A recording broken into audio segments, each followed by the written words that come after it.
టీవీ45 news కి స్వాగతం. ప్రేక్షకులకు గణతంత్ర దినోత్సవ శుభాకాంక్షలు. ముందుగా హెడ్లైన్స్ చూద్దాం. తెలంగాణ భవన్లో గణతంత్ర దినోత్సవ వేడుకలు.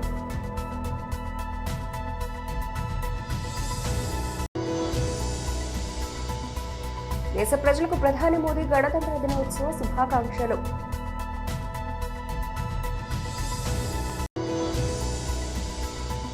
ఏపీలో ఘనంగా గణతంత్ర దినోత్సవ వేడుకలు. విజయవాడలో జాతీయ జెండా ఎగురవేసిన గవర్నర్ అబ్దుల్ నజీర్. బీజేపీ రాష్ట్ర కార్యాలయంలో 76వ గణతంత్ర దినోత్సవ వేడుకలు.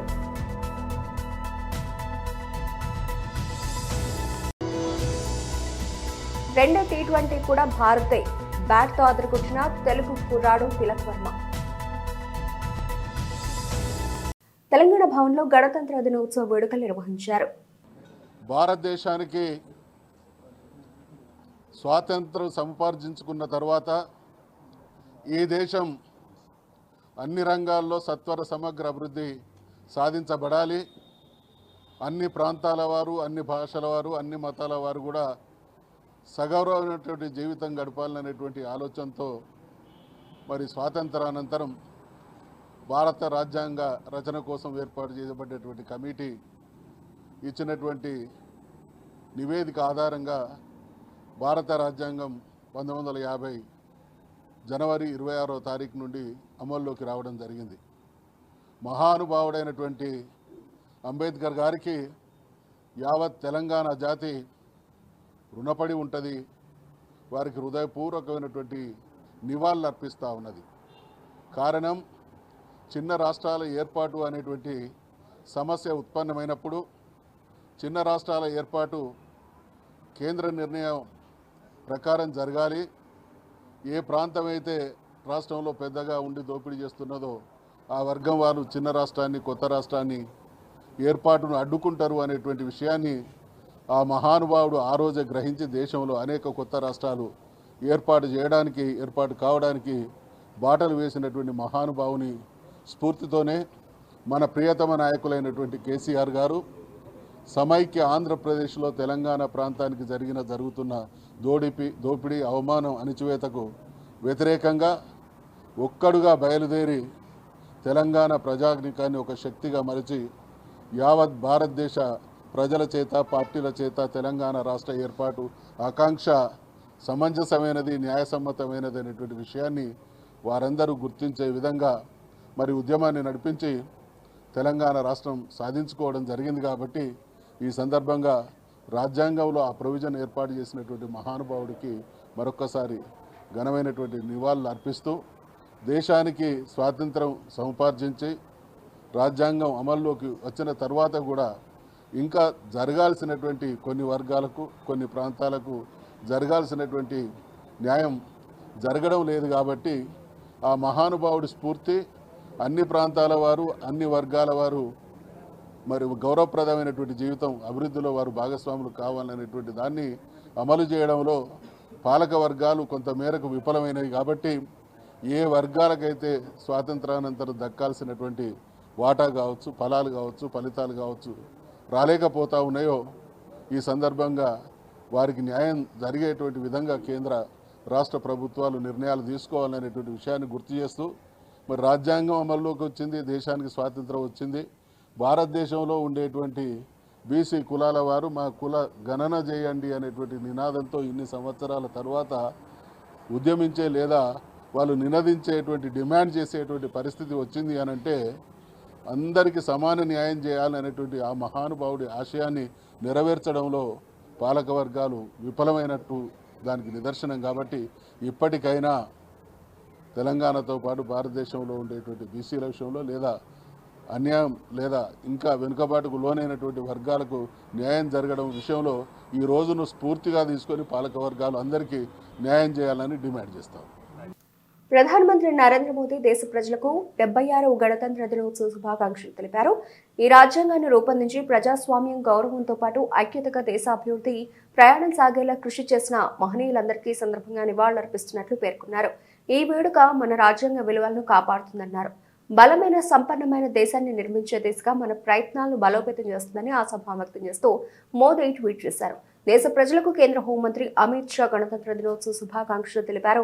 రిపబ్లిక్ డే అనేది భారత రాజ్యాంగ విలువలపై విశ్వాసం, సామాజిక సమానత్వం, ప్రజాస్వామ్యంపై అంకిత భావానికి చిహ్నమన్నారు. బలమైన గణతంత్రానికి పునాది వేసిన స్వాతంత్ర సమరయోధులు, రాజ్యాంగ నిర్మాతలకు ఈ సందర్భంగా నివాళులర్పిస్తున్నట్లు పేర్కొన్నారు. ఈ 76వ గణతంత్ర దినోత్సవం నాడు అభివృద్ధి చెందిన దేశంగా భారత్ను నిర్మించడంలో ప్రధాని మోదీకి సహకరిస్తామని ప్రతిజ్ఞ చేద్దామన్నారు.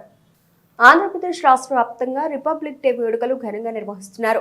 వాడవాడలా మువ్వన్నెల జెండా రెపరెపలాడింది. ప్రభుత్వ, ప్రైవేటు కార్యాలయాలు, విద్యా సంస్థలు జాతీయ జెండాలు ఎగురవేశారు. విజయవాడలోని ఇందిరాగాంధీ మున్సిపల్ మైదానంలో రాష్ట్ర ప్రభుత్వం ఏర్పాటు చేసిన గణతంత్ర దినోత్సవ వేడుకల్లో గవర్నర్ జస్టిస్ అబ్దుల్ నజీర్ జాతీయ జెండాను ఆవిష్కరించారు. పోలీసుల నుంచి గౌరవ వందనం స్వీకరించారు. కార్యక్రమంలో సీఎం చంద్రబాబు నాయుడు, ఉప ముఖ్యమంత్రి పవన్ కళ్యాణ్, మంత్రి నారా లోకేష్ తదితరులు పాల్గొన్నారు. ఈ సందర్భంగా గవర్నర్ జస్టిస్ అబ్దుల్ నజీర్ మాట్లాడుతూ రాష్ట్ర ప్రజల అభివృద్ధిని కోరుకుంటున్నారన్నారు. ప్రజల ఆకాంక్షలు నెరవేర్చే దిశగా కూటమి ప్రభుత్వం పనిచేస్తోందన్నారు. గత ప్రభుత్వం భారీ అప్పులు చేసి సమస్యలు సృష్టించిందన్నారు. విశాఖ స్టీల్ ప్లాంట్ కు కేంద్రం నుంచి ప్రత్యేక ప్యాకేజీ వచ్చేలా ఈ ప్రభుత్వం కృషి చేసిందన్నారు. స్వర్ణాంధ్ర విజన్ దిశగా ప్రభుత్వం అడుగులు వేస్తోందని అన్నారు. ప్రజలకు ఆరోగ్యం, ఐశ్వర్యం, ఆనందం కలగాలనేదే తమ నినాదమని పేర్కొన్నారు. ప్రభుత్వ 10 సూత్రాల అమలు ద్వారా అనుకున్న లక్ష్యాలు సాధిస్తామని ఆయన వివరించారు. This remarkable mandate was a powerful rejection of the previous regime's misrule and a resounding endorsement of the leadership of Honorable Chief Minister Shri Chandrababu Naidu Garu and the coalition led by the NDA government. The people's trust reflects their faith in the proven governance, vision and commitment to the development demonstrated by the Chief Minister. It is now our solemn responsibility to fulfill this trust, rebuild the state and transform every challenge into an opportunity under the guidance of his visionary leadership. Immediately after forming the government, it was our moral duty to understand and inform the people about the true extent of damage done to the state by the misgovernance of the previous regime. This was done through the 7 white papers brought out by our government. Such was the deplorable state of Andhra Pradesh finances that we were compelled to first present a vote on account budget. The vote on account budget provided the breathing space needed to examine the depth of the fiscal management, uncover the diversion of funds, and understand the numerous liabilities and unpaid dues that had crippled governance. It was a critical step in laying the groundwork for the recovery process and in restoring financial discipline. The NDA government, under the leadership of Honorable Prime Minister, has extended its complete support and cooperation in overcoming the financial hurdles and taking the state back on development path. Government of India has brought Polavaram project back on track by releasing funds, supporting in reviving the stalled works of Amaravati capital city, and also reviving Visakhapatnam steel plant through a special package which was on the verge of collapse. Complementing the union government efforts, the state government has revived the centrally sponsored projects and is working towards stabilizing the state finances. Marking the first significant step towards charting a new path for Andhra Pradesh's recovery growth, our government has crafted an ambitious roadmap, the Swarnandhra Vision 2047. BJP రాష్ట్ర కార్యాలయంలో 76వ గణతంత్ర దినోత్సవ వేడుకలు నిర్వహించారు. స్వయం సేవక సంఘ్ లాంటి అనేక సంస్థలను నిషేధించి కార్యాలయాలకు తాళాలు వేసి ఆ రోజు కాంగ్రెస్ పార్టీ ప్రభుత్వం శ్రీ ఇందిరాగాంధీ గారు ఏ రకంగా పౌర హక్కులను కాలరాచిందో, రాజ్యాంగాన్ని అవమానం చేసిందో దేశ ప్రజలు అర్థం చేసుకోవాల్సిన అవసరం ఉంది. ఇవన్నీ కూడా రాహుల్ గాంధీకి అర్థం కాదు. ఆయన అర్థం చేసుకునే ప్రయత్నం చేయడు. అందుకే ఈరోజు భారతీయ జనతా పార్టీ మీద బురద జల్లేటువంటి ప్రయత్నం చేస్తూ ఉన్నారు. అందుకే భారతీయ జనతా పార్టీ ప్రభుత్వం నిర్ణయించింది, భారతీయ జనతా పార్టీగా మనం కూడా నిర్ణయించాము. ఈరోజు రాజ్యాంగ గౌరవ దినోత్సవంగా సంవిధాన్ గౌరవ అభియాన్ ఈరోజు మనం ప్రారంభించబోతా ఉన్నాం.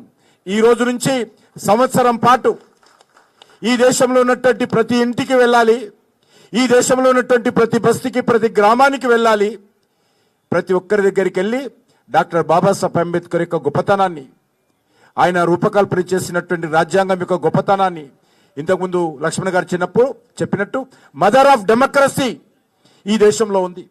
గతంలో కూడా అనేక రకాలుగా రామాయణం నుంచి తీసుకున్నప్పటికీ కూడా మరి మదర్ ఆఫ్ డెమోక్రసీ ఈ యొక్క భారతీయ సంస్కృతిలో, భారతీయ జీవన విధానంలో ఉన్నది. దాన్ని ఈరోజు డాక్టర్ బాబాసాహెబ్ అంబేద్కర్ ఇచ్చినటువంటి రాజ్యాంగంతో మరింత విస్తృతంగా, మరింత గౌరవంగా దాన్ని ఈరోజు అమలు చేసుకుంటున్నాం. మన చుట్టుపక్కల దేశాలు అనేక రకాలుగా వైఫల్యం చెందాయి. రాజ్యాంగం కానీ, అక్కడ ఉన్నటువంటి పౌర హక్కులను కానీ, ప్రజాస్వామ్యాన్ని కానీ అమలు చేయడంలో వైఫల్యం చెందాయి. శ్రీమతి ఇందిరాగాంధీ కూడా ఆ దిశలో ప్రయాణం చేసింది. ప్రజాస్వామ్యాన్ని, పౌర హక్కులను రద్దు చేసేటువంటి ప్రయత్నం చేసినప్పటికీ కూడా దేశ ప్రజలు 77లో కాంగ్రెస్ పార్టీకి గుణపాఠం చెప్పి ఈ దేశంలో డాక్టర్ బాబాసాహెబ్ అంబేద్కర్ రాజ్యాంగమే ఉన్నతమైంది, ఆ హక్కులే మాకు కావాలని చెప్పి 77లో దేశ ప్రజలందరూ కూడా శ్రీమతి ఇందిరాగాంధీ ఆ యొక్క మంత్రివర్గ సభ్యులందరినీ కూడా ఓడించి దేశ ప్రజలు మరొకసారి డాక్టర్ బాబాసాహెబ్ అంబేద్కర్ యొక్క రాజ్యాంగానికి పూర్తి మద్దతు ప్రకటించిన విషయాన్ని, జనతా పార్టీని గెలిపించిన విషయాన్ని ఈ సందర్భంగా మనవి చేస్తా ఉన్నాను. అందుకే ఈరోజు మన రాజ్యాంగము మన గౌరవము, మన హమార సంవిధాన్ హమారా స్వాభిమాన్ అనేటువంటి ఆలోచనతో ఈరోజు ప్రతి భారతీయుడు, ప్రతి భారతీయ జనతా పార్టీ కార్యకర్త ఆ దిశలో ముందుకు వెళ్లాల్సినటువంటి అవసరం ఉంది. ఈ తాటాకు చప్పుళ్లకు, ఈ యొక్క పనికిరాని మాటలకు, అర్థం పర్థం లేని విమర్శలకు ఎక్కడ కూడా భయపడాల్సిన అవసరం లేదు. మనం మనస వాచ ఈ యొక్క భారత రాజ్యాంగం పట్ల, డాక్టర్ బాబాసాహెబ్ అంబేద్కర్ యొక్క ఆలోచన విధానం పట్ల మనం కట్టుబడి ఉన్నాము. కాబట్టి ఎవరికి భయపడాల్సిన అవసరం లేదు, వెనకడుగు వేయాల్సిన అవసరం లేదు. అంబేద్కర్ స్ఫూర్తితో భారత రాజ్యాంగాన్ని ఇంటింటికి మరొకసారి తీసుకెళ్లేటువంటి ప్రయత్నము మనం అందరం చేయాలి. అనేక రాష్ట్ర ప్రభుత్వాలు గెలిచినటువంటి, ప్రజల యొక్క తీర్పుతో గెలిచినటువంటి ప్రభుత్వాలను 5 మ్యాచ్ల T20 సిరీస్ లో భాగంగా గత రాత్రి చెన్నైలోని ఎంఏ చిదంబరం స్టేడియంలో ఇంగ్లాండ్తో జరిగిన ఉత్కంఠ మ్యాచ్లో భారత్ విజయం సాధించింది. తొలి T20లో తేలిగ్గా లొంగిపోయిన ఇంగ్లీష్ జట్టు ఈసారి చివరి వరకు పోరాడే ఓడింది. తెలుగు కుర్రాడు తిలక్ వర్మ అద్భుత బ్యాటింగ్తో ఇంగ్లాండ్ ఆటలు సాగలేదు. చివరికి 2 వికెట్ల తేడాతో విజయం సాధించిన టీమిండియా 5 మ్యాచ్ల సిరీస్లో 2-0 తేడాతో ముందంజలో నిలిచింది. ఇంగ్లాండ్ నిర్దేశించిన 166 పరుగుల లక్ష్య ఛేదనలో బరిలోకి దిగిన భారత జట్టు 19 పరుగులకే ఓపెనర్లు సంజు శాంసన్, అభిషేక్ శర్మ వికెట్లను కోల్పోయింది. దూకుడుగా ఇన్నింగ్స్ ప్రారంభించిన కెప్టెన్ సూర్యకుమార్ యాదవ్ కూడా ఆకట్టుకోలేకపోయాడు. గత మ్యాచ్లో ఇంగ్లాండ్ నిర్దేశించిన 133 పరుగుల లక్ష్యాన్ని 13 ఓవర్లలోనే చేరుకున్న భారత్ ఈసారి తడబడింది. వరుసపెట్టి వికెట్లు కోల్పోయింది. జో జురేల్ 4, హార్దిక్ పాండ్యా 7కు తేలిపోయారు. అయితే వాషింగ్టన్ సుందర్ మాత్రం కొంతవరకు పోరాడి 26 పరుగులు చేశాడు. ఇక ఓటమి ఖాయమనుకున్న వేళ మరో ఎండ్లో పాతుకుపోయిన తిలక్ వర్మ ఆశలు పెంచాడు. సిక్సర్ల బాధతో జట్టును విజయం దిశగా నడిపించాడు. ఆర్చర్ కార్స్ల బౌలింగ్ లో 6 బంతుల వ్యవధిలో 3 సిక్సర్లు బాది ఊపు తెచ్చాడు. వికెట్లు పడిపోతున్నా నిబ్బరంగా ఆడుతూ జట్టును విజయం దిశగా నడిపించాడు. అయితే 17వ ఓవర్లో ఒకే ఒక్క పరుగు రావడం, హర్షదీప్ అవుట్ కావడంతో మ్యాచ్ ఉత్కంఠభరితంగా మారింది.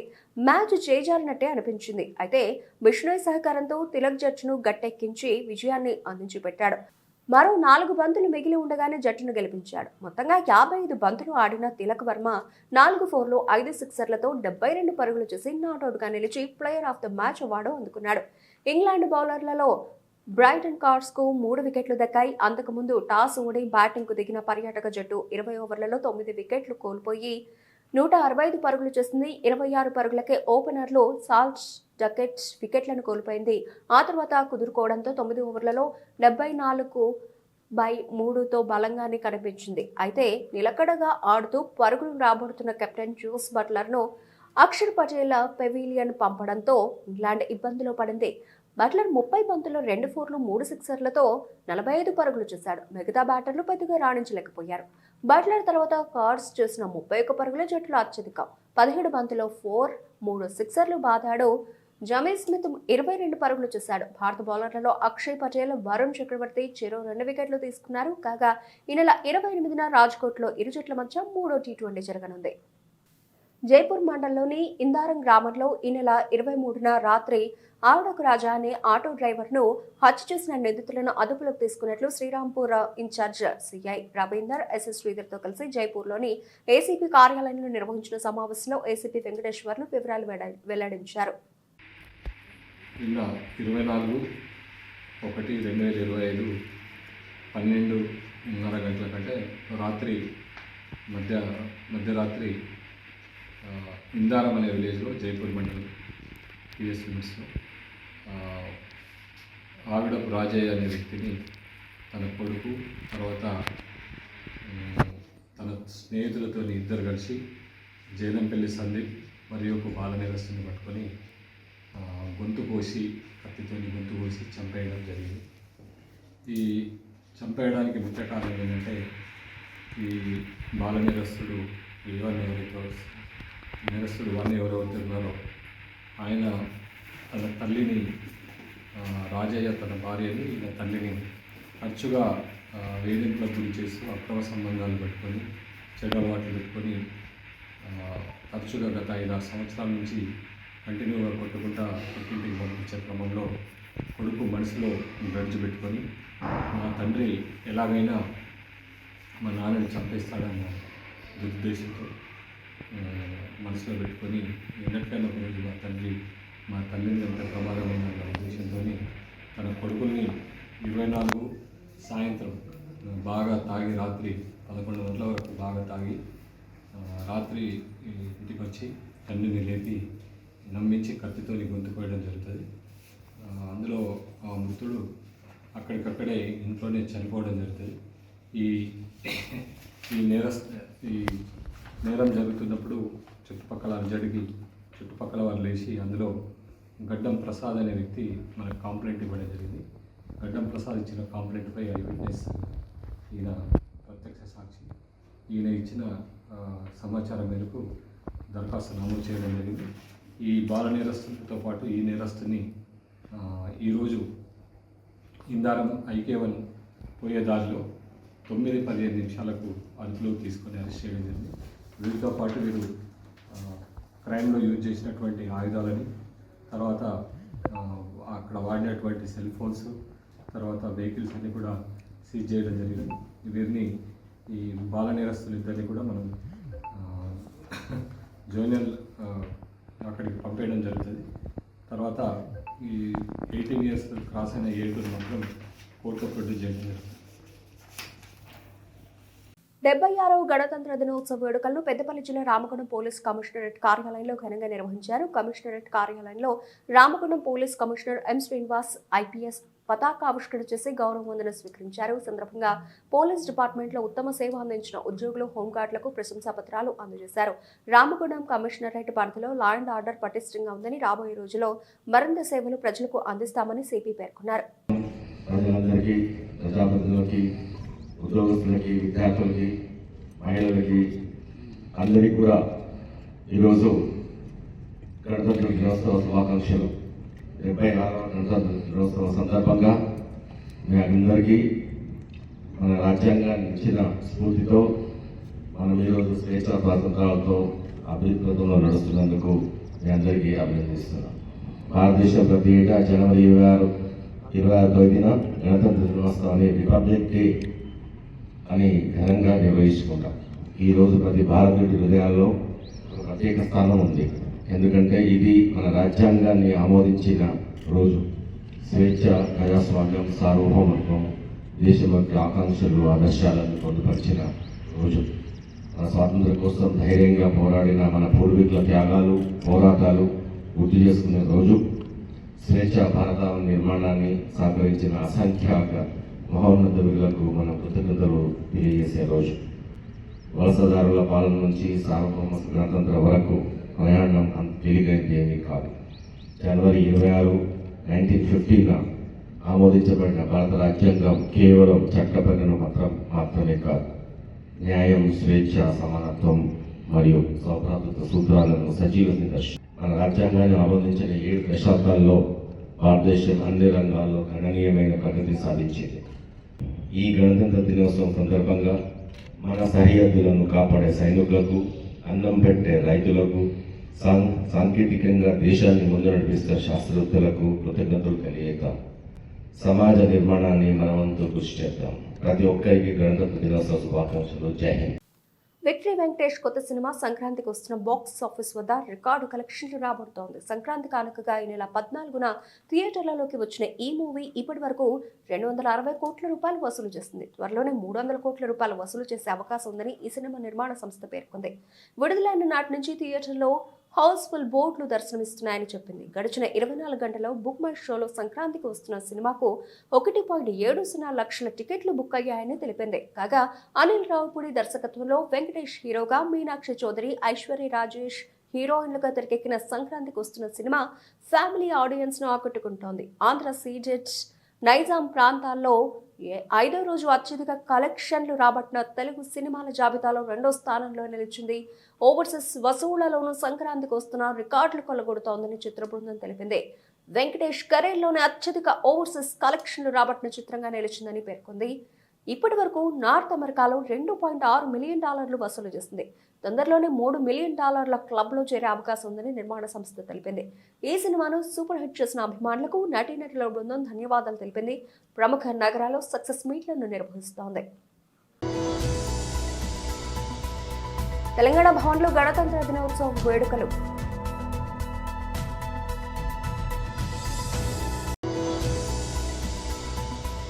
దేశ ప్రజలకు ప్రధాని మోదీ గణతంత్ర దినోత్సవ శుభాకాంక్షలు.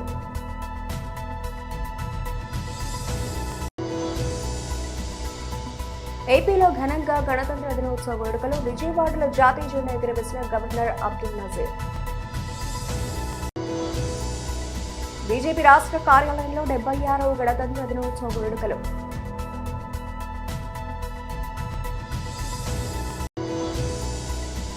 రెండో T20 కూడా భారతే. బ్యాట్తో అదరగొట్టిన తెలుగు కుర్రాడు తిలక్ వర్మ.